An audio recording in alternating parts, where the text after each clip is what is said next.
Well, welcome everyone. Excited to move us along to the next session here, which is focused on innovating and elevating and really leaning into how do we rebrand DEIB and continue to elevate diverse talent in uncertain times. So hello, everyone. My name is Zara Chaudhary. I'm the DEIB Senior Manager at PowerToFly. Very excited about today's conversation.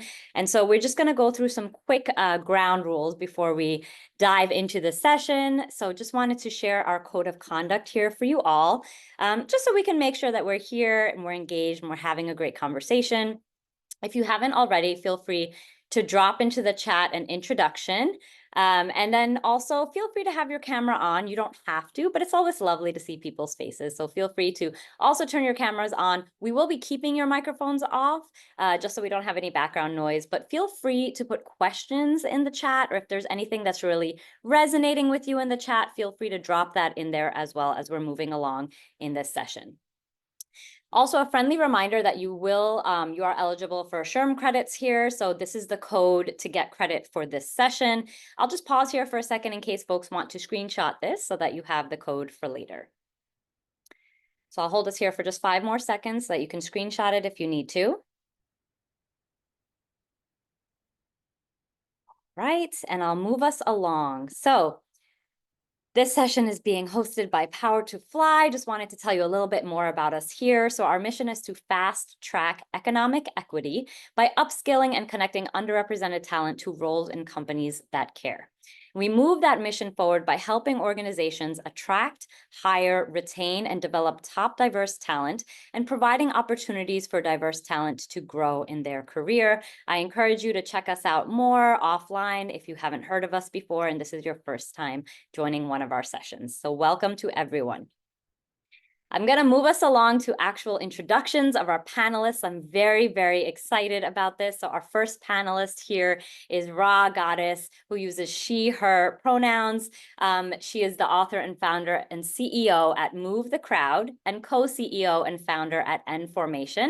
So she is the entrepreneurial soul coach behind hundreds of breakthrough change makers, cultural visionaries, and social entrepreneurs, from New York Times bestsellers to multi-million-dollar social enterprises.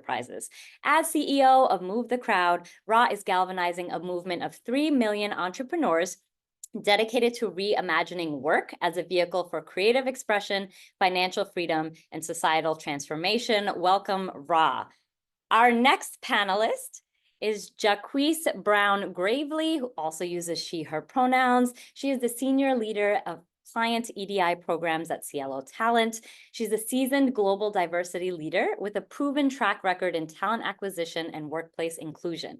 Her entrepreneurial spirit and dedication to diversity initiatives have led to a successful career spanning 7 years as the global leader of diversity programs at Cielo. In this role, she has developed and implemented strategic diversity programs across various industries, from healthcare to home improvement. Thank you for being here with us, Jacquees. Welcome. And our final panelist with us here today is Milena Berry, who uses she, her pronouns and is the co-founder and CEO at Power2Fly. Prior to co-founding Power2Fly, Milena has contributed to numerous startups and had a blast being the CTO of Avaz.org, where she oversaw the technology to support growth to over 30 million members.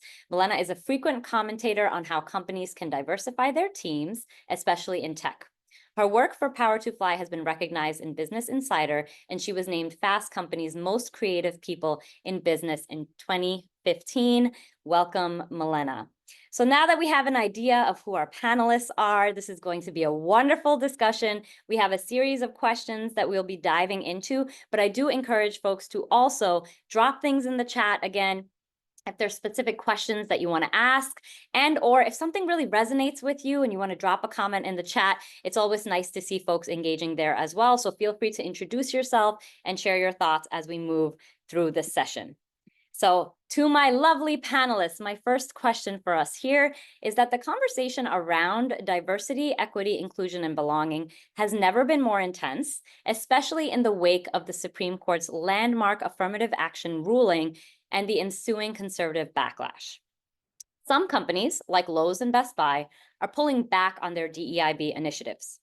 Given the recent shifts in DEIB strategies across companies, how do you see the role of DEIB evolving over the next few years, especially in light of social and political challenges? So I'll open it up to the group, and whoever feels ready to hop on, please turn your mic on.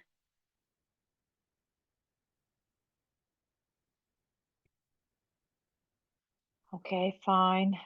I'll speak first. I try to sit back normally, but hi everybody. I'm Milena.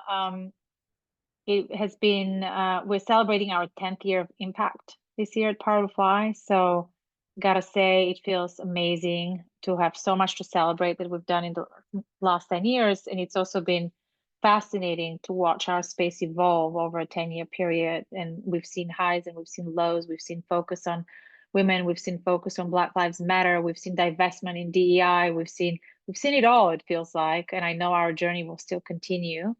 I guess the one thing I want to say is that I would love for companies to not just be reactive to the sensationalism of the news industry, and I would like them to actually think deeply into what is their exposure really, right? And I think that definitely varies by company. If you're a Fortune 100 company, you probably have a larger exposure to some of these, suits that are starting. And by the way, it's like primarily one activist from the right that is causing all this, like legal damage, so to say. But I think the companies really need to take a moment, not be reactive, and actually audit their practices and most importantly, risk levels. There's a ton of business activities that we all do that come together with relevant risk profiles, but we still do them because they're the right thing for our business. And just like DEI practices, the right thing for our business, if we're operating in a higher risk environment, we just have to take a moment and make sure that we're compliant. And first of all, so evaluate your risk. If you're a Fortune 100 company, you're going to have a much larger risk than if you're a small company. And then reevaluate your strategy based on that. For some companies, it might just be stay the course. And we have data to share later on in this presentation, which shows that the majority of our points of contact in the DI space are more committed than ever to stay the course. And for others with more exposure, they might need to adjust practices, language, etc. Shameless plug-in. Anytime you need expert help, you can come to PowerToFly and ask us for that help. We're here for you. But that's kind of what I wanted to kick off this conversation by kind of that thought process of like, it's not one size fits all. You actually have to customize your approach based on where you are and what's your journey as a company. You know what, Melina, I absolutely agree with what you said.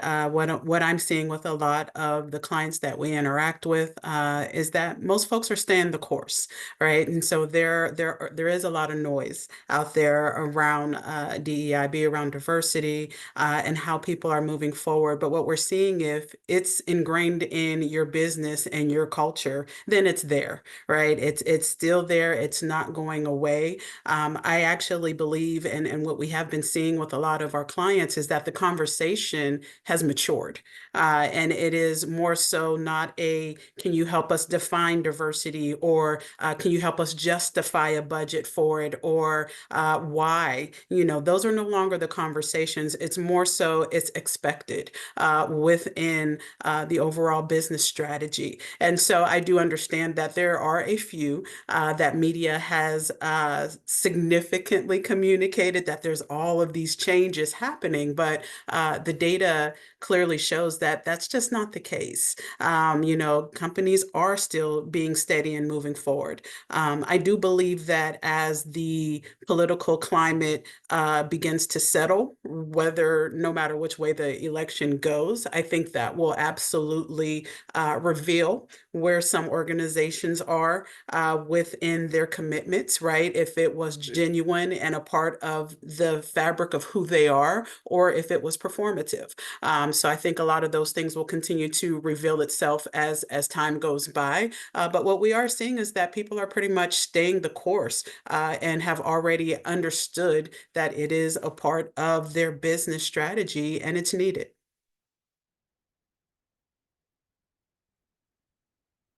Yeah, I want to build on that. Jacques, thank you so much for that statement, because I think this question is, we should all be asking ourselves, is really what's at the heart of the work of DEI, whatever we call it, right? Like, let's just take the labels, the language, the acronyms off the table and ask ourselves, what do we think the heart of this work is? And I think the heart of this work is about creating a system of work and a culture of work where all people who are contributing can thrive. And if we really kind of come to that as a true north, then I think we get to ask those more specific questions about where are the opportunities and challenges that exist within the terrain of our respective and collective organizations, right? And I do think, Milena, I thank you so much for saying that, because I think that people being thrown into a space of fear, people being thrown into a space of reaction, right, in the context of the climate and the context of also traditional strategies, are never going to pan out in ways that are going to be forwarding. In other words, if we're always operating and reacting and coming from a place of fear, we're never going to actually have the opportunity to really get to what the heart of the matter is. And so I think the practice for us is to really be able to quiet the noise and ask those deeper questions of ourselves and our organizations and our leadership. That's really about what's the heart of the mission here, what's the heart of the commitment here, as we look at our teams, as we look at our structures, and how do we stay true to that? Thank you all for those very interesting answers to kind of get the ball rolling about how we're really thinking about DEIB, right? Regardless of what term, as you mentioned, what phrase, what terminology we might be using for it, how are we making sure that not only is it personalized to the company and where the company actually is, but how are we also not feeding into kind of like what media is telling us, right? About sort of like the fear mongering when it comes around DEIB, and how do we really stay the course? So I love just kind of kicking the session off with naming some of these things that are happening, right? Especially around DEI in today's world. So let's keep that centered as we kind of continue the conversation. And again, thank you to folks that are kind of dropping their thoughts and questions in the chat. We will hopefully be able to get to some of those later on in today's session. So interestingly, right, despite kind of some of the media noise around what's happening with DEI and DEI budgets and all of that, despite some prominent pullback in some areas, PowerToFly's 2024 survey from earlier this year actually revealed a surprising trend. 57% of executives are actually planning to increase their DEIB investments, while only 8% are scaling back. Why do you think the media narrative around DEIB investment is so negative when the realities are very different? And I know that we were just starting this kind of in the previous question. Would love to continue building on that. And also, what are you hearing from executives about why they might be continuing to invest in DEIB? So Jacques, I'm actually going to kick it over to you to start us off on this question.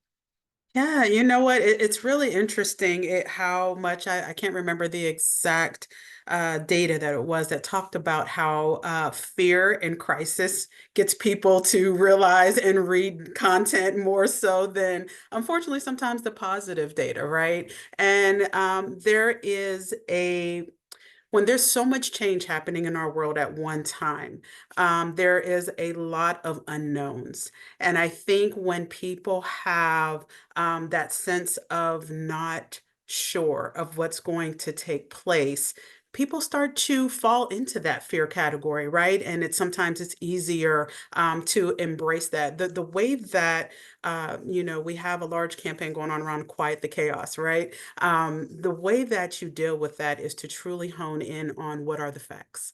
What's the true data that's out there? Is your employee culture healthy right now? Are they doing well? Do you see them progressing and continuing to flourish and to move forward? What is working within your organizations? Do you see the right collaboration? Do you see innovative thoughts and progress coming out of the projects that are taking place, right? And so the proof is in the data. And if we allow the data to be king. And if we continue to keep our ear and our voice to our employee base, our leaders, and understand what's taking place, then I think that helps to balance out a lot of the things that are happening in the media. And it's just unfortunate. I know there's so many things that are happening again in the world that is causing some movement that make people feel very uncertain. So I get the angst, right? So I think a lot of times that's played off of, but all the time, it's always easy to hopefully balance that out by having strong data.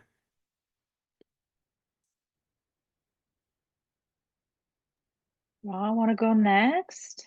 Yeah, I was going to say, I think that the also the complement of the data is just all of the ways in which you keep your ear to the ground by talking to people, by actually pressing the flesh, lovingly pressing the flesh of your collaborators and partners in the context of your teams and your organizational structures at every level, if you can, right? Because the truth is that the need for more advancing cultures is just not going away. The need to develop leaders for 21st century opportunities and challenges is not going away.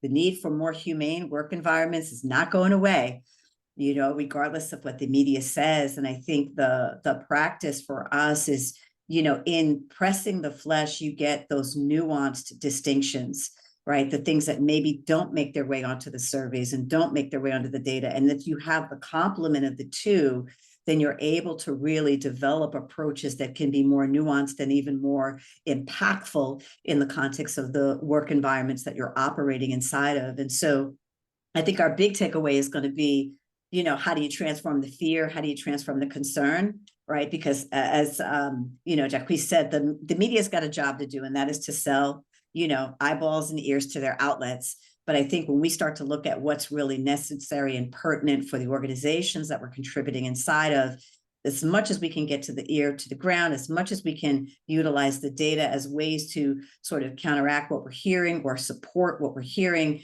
the more I think we're going to be able to develop more innovative solutions to move what we know are the day in and day out challenges forward. Yeah. For me, just a quick response to Jacques when he said data is king. I'll say data is queen. But so definitely +3 on the concept of data. And +3 on kind of the feeling that this whole politicizing that's happening in the media is very unfortunate, because I feel like it's creating a lot more fear than then people are starting to really wonder, are they safe to keep carrying out their work? And often I talk to DEI departments that say, we don't know if come December we're going to have a job.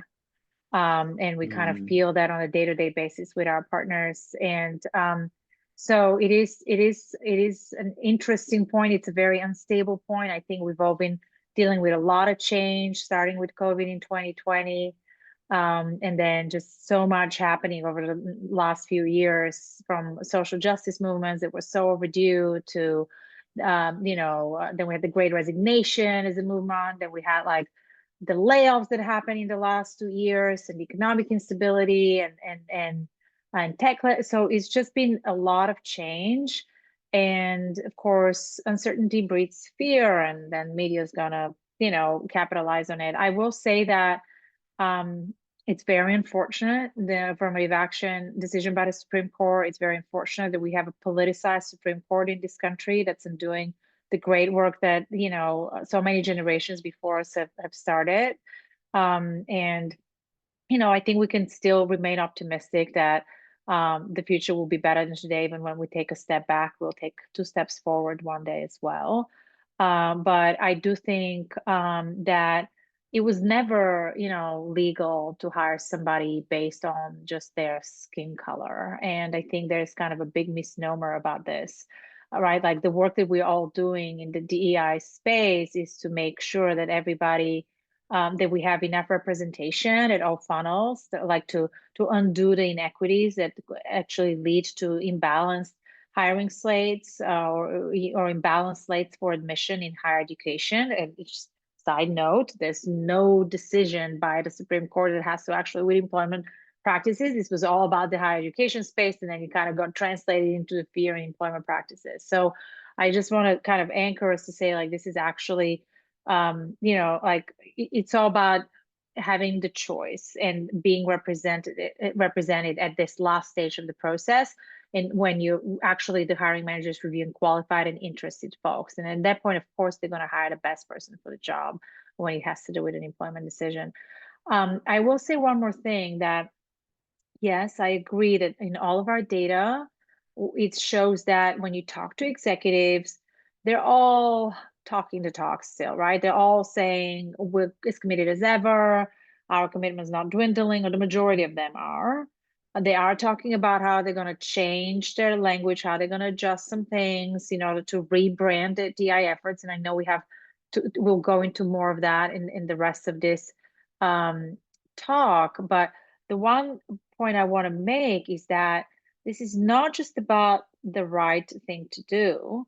This is also about the workforce demanding it from us as leaders.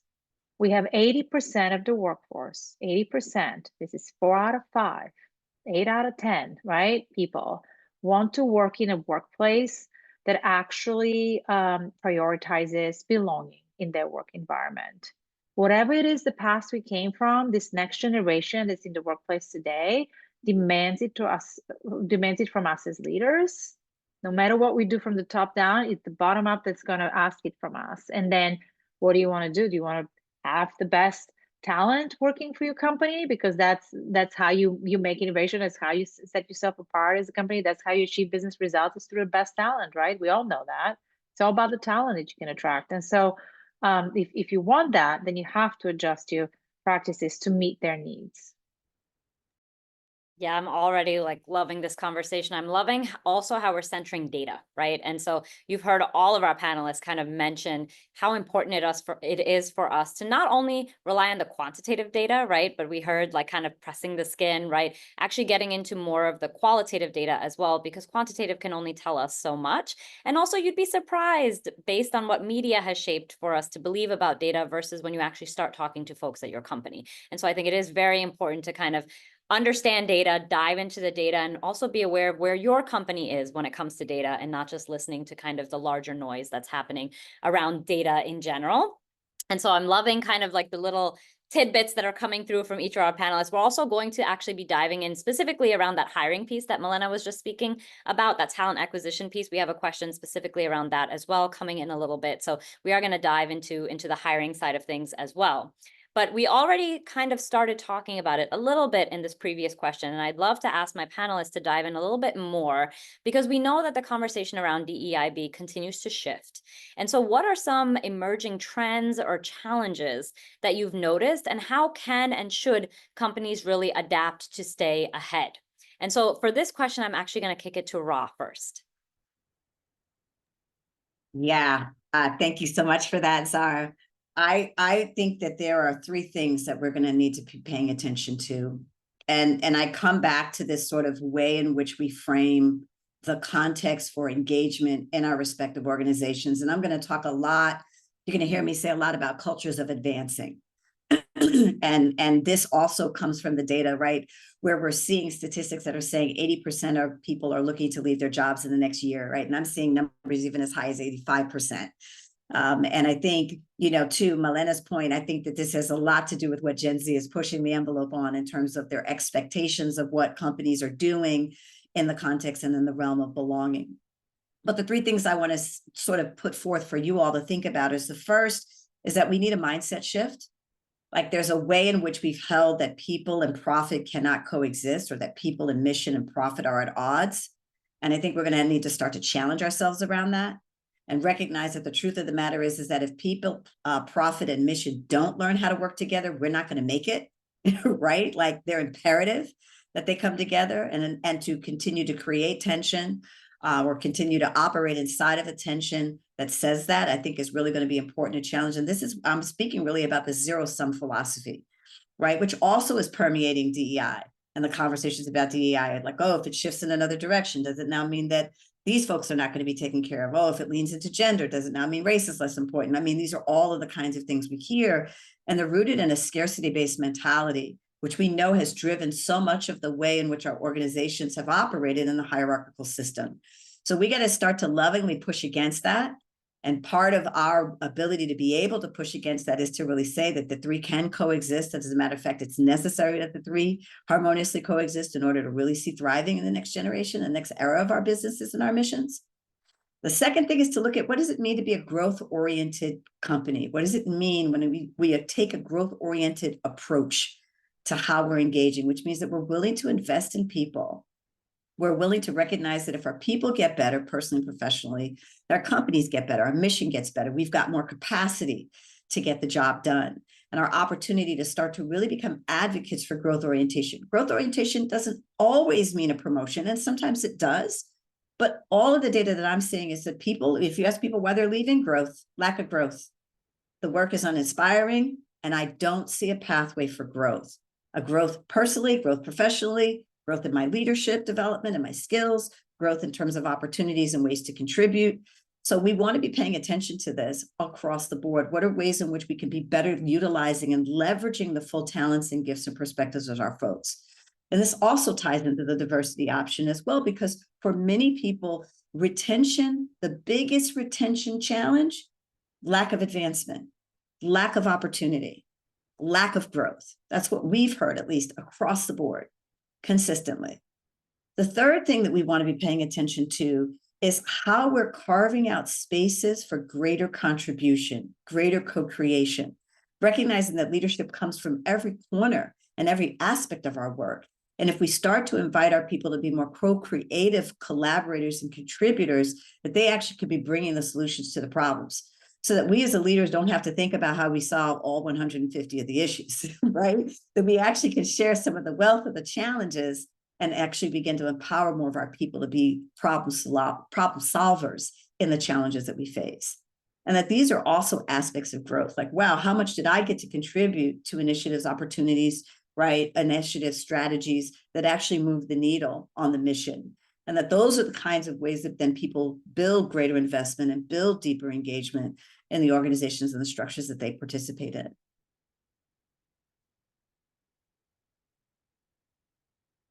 So hopefully at least that gets us started. Yeah, absolutely. Thank you, Ra. Milena or Jacques, either of y'all can hop on the mic. I'll just quickly notice that I've seen a lot more walk back from the word equity than equality recently. That is also very unfortunate. Obviously, we all know why equity is so important. But I've seen major organizations in the HR space, including the Society for Human Resource Managers, say that they will no longer use equity kind of when they describe that work. And I think this is really unfortunate and something that we have to defend and something that we have to stand by. But it's definitely a trend that I'm seeing. And then the other trend that I'm seeing is that people seem to, in order to use this work not as a way to be split apart, but as a way to be brought together, which I think is very important, no matter which part of the elections and social movement you're on, like, and what your belief system is. I think at the end of the day, we're all people, and all of us as people are part of the workforce. And so we want to just create cohesion. We don't want to create, being apart or splits or rifts, right? And so I think I've noticed that the word diversity is very polarizing these days because it kind of highlights how we're different. But when you talk about inclusion, then folks get less nervous because they don't feel excluded with that word. They feel included in that word. So I thought that this is kind of interesting language to notice and to keep evolving as we're trying to make sense of the world we live in. Absolutely. So I certainly echo the same things that both Ra and Melina have just communicated. I think some of the things that I've seen more so the second half of this year as far as trends has been around a lot of merging and intersection of DEI, ED&I, or any type of diversity with ESG. I've seen that there is a lot more comfort within organizations to combine those areas and continue to progress forward. There's always been that light step of unsurety as where does DEI belong? Should it be under HR? Should it be under culture? Or where should it be? And so I am seeing that intersection in ESG quite a bit. Absolutely, the intersection of diversity, DEI, and AI is a huge trend that not just so much trend. I think AI is our hot tone right now, right? Everyone is asking, they're communicating, it's impacting. It has been around for 10, 15 years or so, right? But the evolution of it is now very much so real within our day to day. So seeing those intersect is what we're seeing. And I did see a question in the chat around governance, and I was loving that question. So I did try to respond to that in the chat. The other two areas are system limitations as we continue to evolve and grow. What do those systems mean? Specifically, it used to be just, in the globe, if we're looking outside of the US, all truths may not be transferable as far as how organizations define inclusion practices, right? However, with our recent laws changing here in the United States, it's almost state by state now. And so because we do have many of these legal changes happening, how do we measure? How do we monitor? How do we continue to move forward? And so people really trying to better define, I won't say come away from it. I think they're trying to understand how to define diversity within their organization so that they can communicate its successes. So those are the areas that I'm seeing as far as trends and partnering with a lot of our global clients.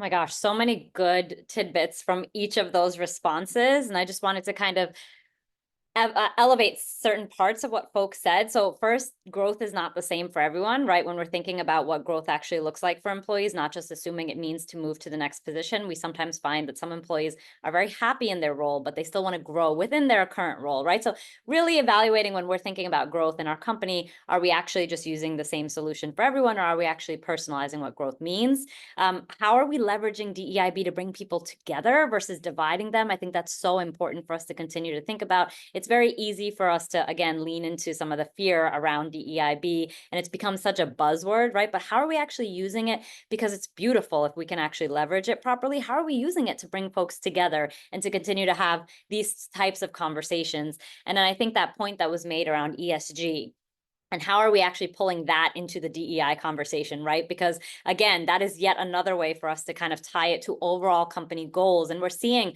more companies kind of moving in that direction. So is your company there, right? Is that something to kind of consider bringing back? And then the final thing I also wanted to flag was someone was just mentioning, I believe, Jacquees, it was you, around global, right? Like DEIB, and what the conversation looks and sounds like within the US is going to look very different in other parts of the world, right? Are we making sure that our DEIB conversations are adapting to where we are geographically in the world? Because it's not going to look and sound the same, right? So again, making sure that this level of personalization is happening across all these sorts of areas is going to be really important to make sure that we're having an impactful conversation. So with that, I know we're about halfway through the session, so I would love for folks to just drop in the chat. Let us know you're here.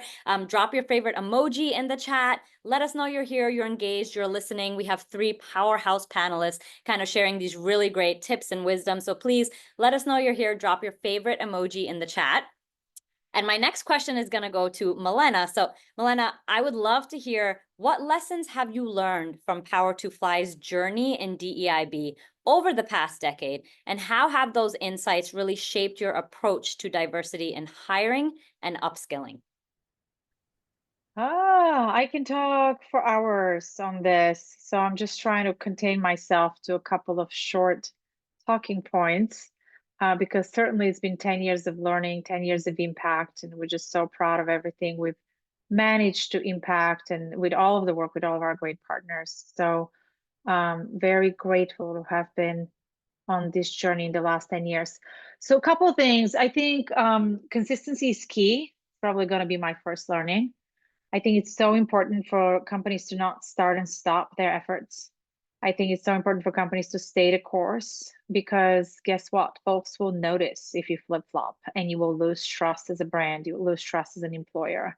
You'll lose traction of all the efforts that you've already invested in. So super important to be mindful, strategic, committed, and stay the course. The flavor of the year might change of what you need to achieve. It doesn't have to always be the same, but your commitment has to kind of stay the course and to showcase to, we were even working with a company where we were putting together these courageous conversations for them. Then one year they said, don't worry about it, we're going to do it internally.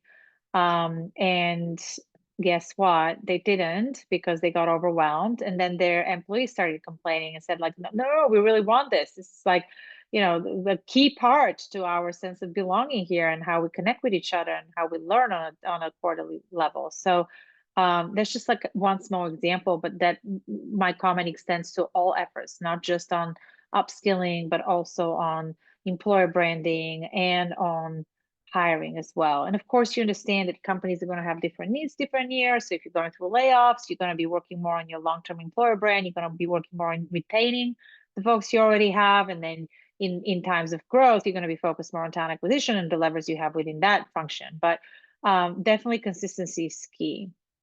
The second thing I'll mention is that, again, call it whatever you like, but this work is about our people, right? And people are the biggest asset in our organizations.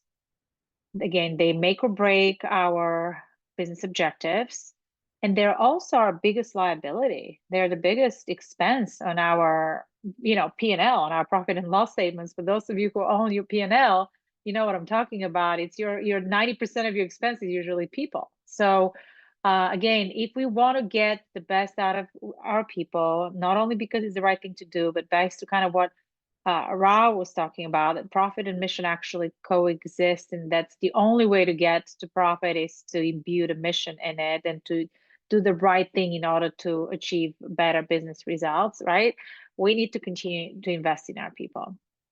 And then the third thing I want to mention as a learning from the last 10 years is that, funnily enough, storytelling and connections are key.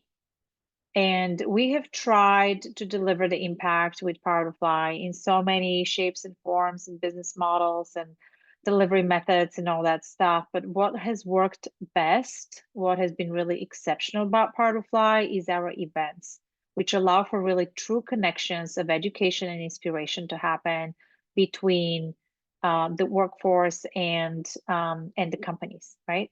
And so I think it's so important to be able to tell that story. It's so important to create this vehicle to connect. And so definitely think about storytelling and connections when you're talking about how to bring the most impact with this work that we're doing. Thank you so much, Milena. There were so many good little pieces in there for folks to kind of continue to be mindful of, but really love that friendly reminder that everything revolves around our people, right? We need to be investing in our people. We need to really make sure that everything is human-centric and revolving around those folks. And then the power of storytelling, of course, in being able to kind of build some of those connections. So I love that. I love that invitation for folks to really lean in there. Jacquees, my next question is for you. So with your expertise in talent acquisition and workplace inclusion, how do you really measure the success of DEIB initiatives in recruitment and retention, particularly for underrepresented groups? Oh, that's a great question. So it absolutely is going to vary by organization and location. What I have seen with a lot of companies, they often come to us and they say, okay, tell me who's doing it great. Who's that North Star that we can just control, copy, paste, and do what they do, right? But the areas that you are tracking when we're thinking about this royal data, which I love the conversation in the chat around data. When we think about this royal data that we have to think about system limitations, right? So if you think about talent acquisition, most companies' ATS systems were hard-coded with male-female. What happens if you have someone who identifies differently, right? Do you have the systems that allow people, one, to identify so that you can have real and clean data? Do we have fields that allow us to connect the intersectionality of diverse areas so that we are tracking beyond just gender or ethnicity or race, right? And so what are our systems limitations and capabilities, I think really does govern what we are able and how we are able to track. The other part is legal compliance, because based off of the location that you are in, the city, state, or the country, there are some questions that you may or may not be able to ask. There are some things that are or are not legal still in some countries, right? So those things come into play. And then, you know, if you think about just what don't you see within your organization, what skill set is missing, not just who is not at the table from who doesn't look like me. Certainly that is something we need to take note of, but what skills are missing within my team? Not just somebody who would I go have coffee with or who went to my alma mater, right? But what's missing, right? So I think taking note of all of those things organizations have to get in front of to make sure they then can say, okay, this is what we can actually track, to make sure that we are balancing out through every segment of diversity, who is missing from our organization or where we are doing well. So I think I know that was a broad answer, right? But it really does truly, it depends. And so I think the opportunity for most organizations is understanding what you can track, but then two, allowing applicants and people who are currently in your organization to say, this is how I identify. Such a great sort of reminder for us to kind of check in with our own systems and where the kind of threshold may lie in terms of adaptability and flexibility. I think that's such an important reminder. And I also love what you said right in the beginning around, we sometimes just want to follow what other folks are doing, but that doesn't mean it's going to work for us, right? Especially if we're located somewhere else or the size of our company is different, or we might just be on a different part of our DEIB journey. And so I do think it's very important, again, back to this piece around making sure things are personalized and customized to us and where our company currently is. I also love this idea that you shared around a skill set. I like to call it like a skill set inventory, right? Like, what do we have on our team? What do we have in our company? What are we missing, right? And really being on top of that. I love that. So again, a friendly invitation to folks to really start thinking about, you know, how you're evaluating skill sets and being mindful of that on your team in a little bit of a different way. Absolutely. And we provide equity within our organization when we help our employees feel seen. So Yeah. yes, they may have joined the organization as as a customer service representative, but after you talk to them and you find out, oh, wow, you have all of these other skills. This is outstanding. Look how we can further give you some growth within this company, as Ra was talking about, right? How do we get that stickiness or that retention that Milena mentioned? You know, that also helps when we ask who they are, what skills do you have, or where do you want to go? And Right. that then creates opportunities for upskilling. So it's connected through so many areas. But yeah, I agree. Absolutely. And it goes back to the conversation we were having around growth, right? Like, what does growth look like? And sometimes people want to grow into other roles or just grow their skill set. So really being on top of that conversation will help you be able to customize what growth actually looks like for employees. So I love that. Thank you for that little piece, Jacques. Ra, my next question is for you. As a cultural innovator and social impact strategist, how do you see the intersection of social justice and DEIB playing out in corporate settings? Yeah, this is the loaded question, right? I mean, I think, and I dare I say, I'm going to be a little provocative here. I think we've got some work to do in terms of how we reframe this conversation. And I want to start it there because I think, unfortunately, some of what we're grappling with is when we utilize even the terminology, right? If I go back to Milena, right? If we utilize the terminology of social justice, that can be a trigger for people, right? Because there's a sort of perception about what it means in terms of who's included. It's a perception about what it means in terms of who gets to do the work. And there's a perception about what it means in terms of who benefits. And so part of our greatest challenge, and I think that this is a challenge that we have to really take on fully, is recognizing that in some of the ways in which DEIB work has been framed, it hasn't been inclusive in what role people have to play in order to really be able to support creating cultures where everyone gets to thrive.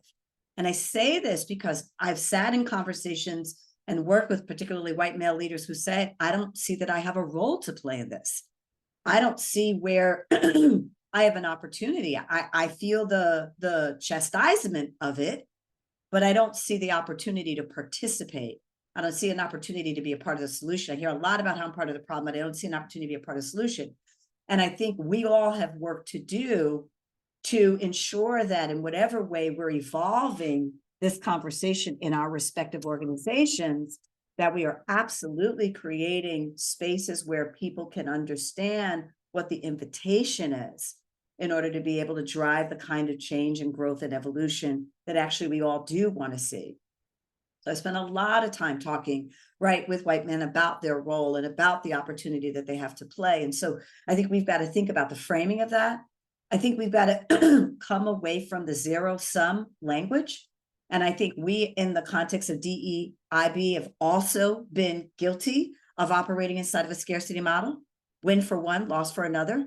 And I think we've got to meet that head on and really recognize and understand that any strategy that speaks to sidelining anyone is also going to be problematic within the context of our organizations and our structures.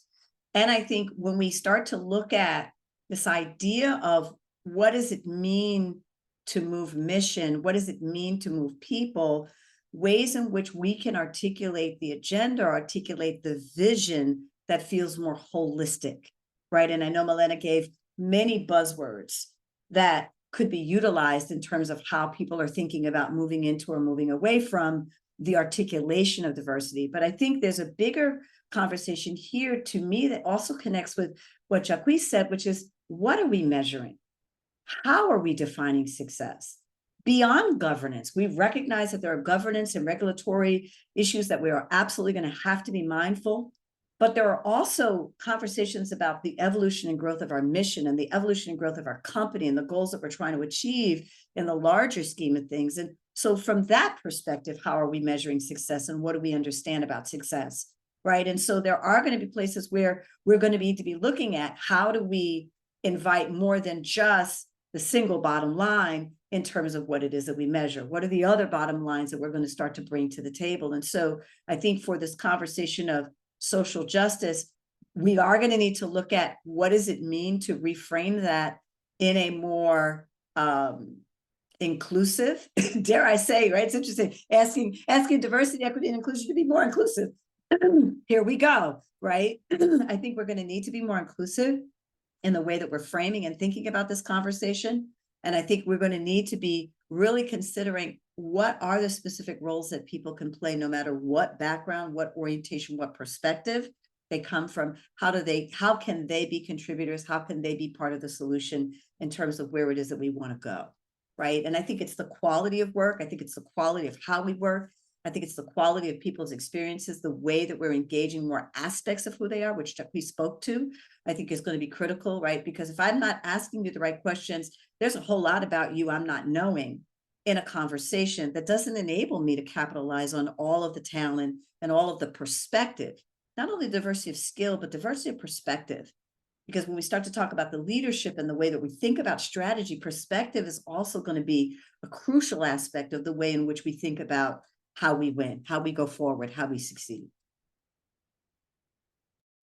We love spiciness, Ra, and I love the kind of things that you really called us into, right? To be mindful of as we're doing this work, right? Like who really is included and what are the roles that people are playing.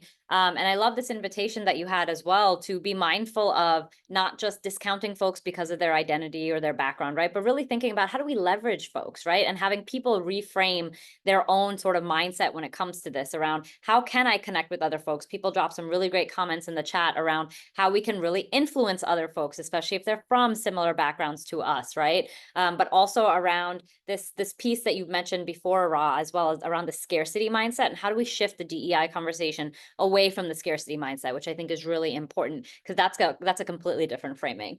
And so I just want to be mindful of time. I know we have about 10 minutes left. So I'm actually just going to ask one more question and then we're going to start to kind of wrap up here. So to my lovely panelists, I would love to just kind of ask around leaders are integrating DEIB into their broader talent engagement and productivity strategies, but there are some concerns around this shift kind of risking marginalizing DEIB efforts. Does that sort of resonate with you, or do you feel like it offers a more sustainable approach to embedding these principles into everyday business? So would love to kind of hear from you all around, again, this sort of integration of DEIB into just company DNA, and how we can do that really effectively. So I'm going to kick this over to Milena first. Sure thing, Zara. And I think my answer to this question definitely builds upon the answer that Raj just gave to the previous question, because I think it's all about how do you tie your DEI efforts to whether you're using OKRs, KPIs, whatever goal setting framework you're using, but how do you tie your DEI efforts to the core things that your business cares about?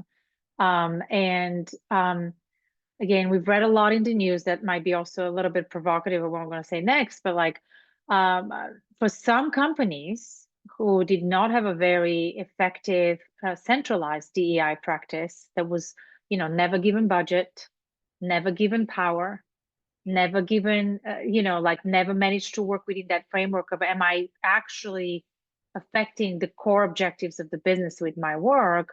It might be the right decision to disassemble that way of operating DEI in the organization. What has to happen in parallel to that is not just to say, yeah, we disassembled it and we've stopped everything. I was just working with another customer who had let go of their chief diversity officer, and I said, is there a plan to hire a replacement? And they said no. And that's not because of our lack of commitment, but because we want to do it differently this time. And so what happens in that case when you kind of disassemble this centralized office, which traditionally has been very underfunded with very little power, I gotta tell you, because at the end of the day, it's about budgets. If you don't have budget to spend on an initiative, like how much can you do as a leader just from having, cross-functional influence is very hard to do without money, right? So that's one of the biggest things I always advocate for. If you're going to have a CDO, then give them real budget, just like you're giving it to the rest of your C-level executives, right? But if you're not going to have that because let's say the frameworks didn't work out, they weren't tied to OKRs, etc., the work that needs to happen in parallel is that caring about our people, and again, let's reframe this work about people. It's about our people. It's people work, right? Then it becomes everybody's job, and it doesn't mean that it's going to be the hot potato that gets kind of passed on from HR to the C-level, to the diversity council, to the ERGs, to the affinity groups. No, it needs to be actually everybody's job in everybody's KPIs. So whatever objective you are, marketing leads, well, look at it from the inclusive perspective. Sales leads and sales performance, look at it from the inclusion perspective. Suppliers management, look at it from the diverse. So every department gets to basically care about how does DEI affect them.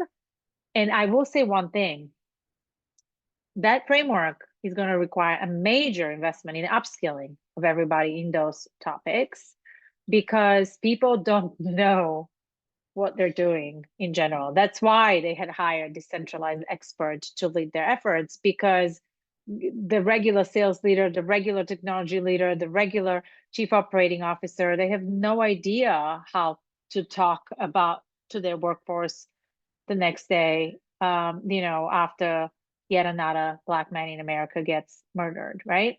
And so it is so important that we all invest in our upskilling, and in our whole workforce really getting leveled up on all these topics. Yeah,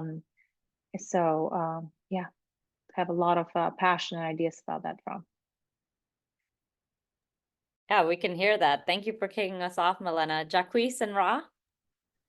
Yeah, no, I totally echo everything that Milena said. I think what I have seen when you think about people, profit, and mission, no one starts an organization or a company because they don't want it to be successful or profitable, right? And so to have DE&I or DNI or whatever you call it, not ingrained into the fabric of the strategic plan of the organization is automatically going to set it up for failure. We've had multiple companies that have come and asked us to partner and say, well, can we just do this one-off initiative? And anytime it is a diversity initiative, it's a Band-Aid. And in almost to the wire, you can calculate 90 days to, several 6 months or so that they come back and they have another issue, or it's the same issue that has represented itself because it was a one-off initiative and not ingrained into the organization. And so to see it being ingrained, whether it's being dismantled and rebuilt or shifted or repurposed, it's the right thing to do. It should be ingrained into the fabric of the organization. Inclusive talent, I focus on talent acquisition, but inclusivity, that thread should be pulled through the fabric of the whole organization, right? And I agree, everything that was said. It's not just one organization's, or one section of the organization's responsibility. It's a thread that has to be inclusive. How about that, right? Yes, it has to be pulled through all the way. So I certainly echo and would just say absolutely the same. Yeah, +3. Here we go, right? And I want to say that it is a 21st century leadership imperative that this be integrated, because if we're truly talking about the best talent, if we're truly talking about being able to build structures that thrive and that meet and exceed expectations in terms of mission and profit, then we are going to really be opening up the door to have access to the best, which means that every facet of how we operate needs to be DEI informed, let me say, right? Or inclusion informed. And so I think Milena raises for me a really important question, which is, what does the development and training look like to get people ready to do that work, right? So as it becomes integral to the DNA, all these letters, right? As it becomes integral to the DNA of the organization, what are the skills and the capacities that are going to be required now to invest in to ensure that people are able to carry that mantle in ways that feel really aligned with the ways in which they lead? So this brings us back to the people investment. This brings us back to the opportunity for growth and the opportunity to grow their capacity. Because again, if I look at something that's coming down the pike and I don't feel I'm informed about it, I don't feel I'm equipped to carry it, I don't feel like I'm able to participate in it, that is a 100% setup for failure. So I appreciate the unmarginalization or the unmarginalizing of DEI, right? Because we also know, right, Melinda, that happened, right? As much as experts were hired and maybe given budgets, they were also in some ways put in Siberia. And I think the opportunity for integration is an invitation for an up-leveling of every facet of our leadership within these organizations. And I think that that's the only way you're going to grow. So, has to happen, I think, truly, if we're serious about it. I love that. So many good call to actions coming out of this final question right here. Again, back things with money, right? Folks in the chat are kind of sharing about how when things don't have money backing them, they're probably destined to fail down the line. Really centering and customizing our growth and investing in upskilling, right? Being strategic and sustainable. How are we making sure things are built into company DNA for long term? I love that. Thank you so much to our wonderful panelists who have been here, who have been sharing their insights and such great tips for us to be mindful of. Just want to share some quick takeaways from today's session, just for folks to kind of be aware of. And so you'll see that some of the takeaways are just around evolving our DEIB role, emerging trends, measuring success, and then of course, making sure that we have sustainable DEIB integration. So for folks that want to screenshot this slide, please, we'll leave it up for just a second. But I do have one last quick question for our panelists, if you can just wrap this up in 30 seconds or less. But what is one thing that you are taking from this conversation? And I also invite our attendees to drop something in the chat around what they are taking from this conversation. So for this one, Ra, I'm going to kick it over to you first. I think this commitment to people is alive and well. And I feel like we want to remember that. We want to keep that ever present and in front of us. And that this opportunity is really about how do we get better for the people we want to serve? How do we get better for the missions we're here to contribute to? And to know that our ability and our capacity to do that in a way that enables more people to thrive is the name of the game. I think the transformation of zero sum, I think we're all over it. Right? I think we all want more systems and structures where more people can advance and succeed in ways that are meaningful. And I love the way that we work with the data while also ensuring that we're customizing it to meet our own solutions and the moments that we find ourselves facing as organizations and entities. Thank you so much, Raj. Jacquees, over to you quickly. Really quick, 3 words that stand out for me that reoccur throughout this conversation is inclusion, data, and growth.